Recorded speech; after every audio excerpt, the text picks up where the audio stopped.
Moroi shamwari dzangu, welcome kunguva yerubatsiro TV, nzvimbo yako inokupa kunyaradzwa, rubatsiro uye hope. Nhasi tichataura nezvekuzvivimba, learning to believe in yourself, uye nzira dzinokubatsira kuvaka chivimbo chakasimba mukati mako. Gara zvakanaka, bata mwoyo, uye tichatanga rwendo rwedu.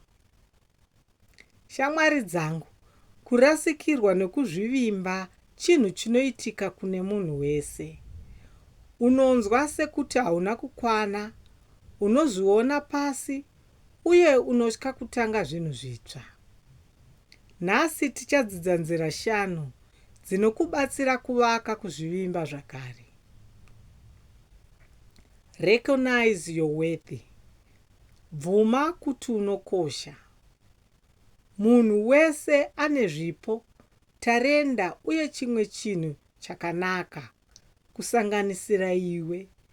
Kana uchizviona sezvisina basa, unenge uchivhara magedhi ekukura. Kana uchiziva kukosha kwako, unotanga kufamba zvakasungunuka uye nekushinga.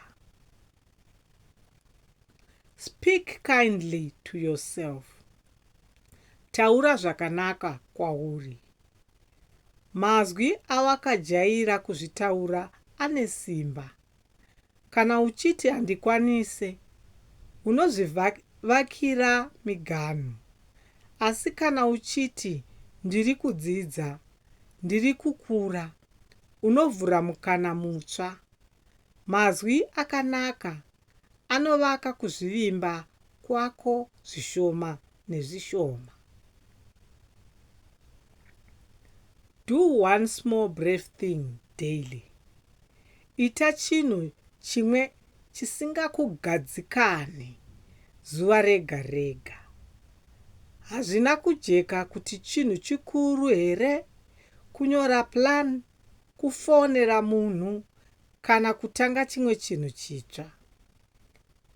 Zviito zvidiki zvinovaka kuzvivimba zvikuru nekuti zvinoratidza kuti unogona.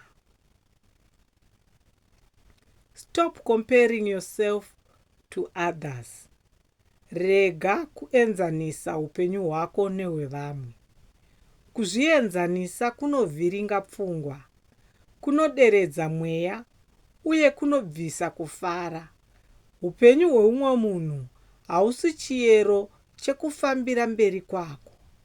Kutarisa nzira yako wega kunowedzera kuzvivimba nekuti unoona kukura kwako chaiko. Celebrate your small wins. Fara nezvidiki zvaunokunda.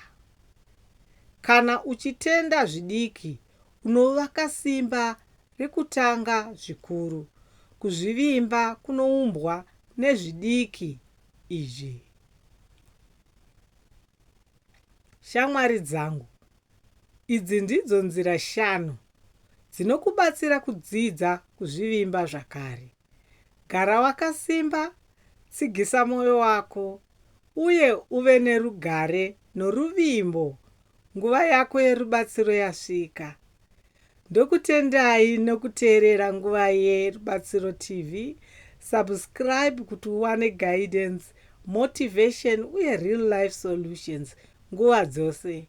Gara wakasimba uye rangarira unokwanisa kupfuura zvaunofunga.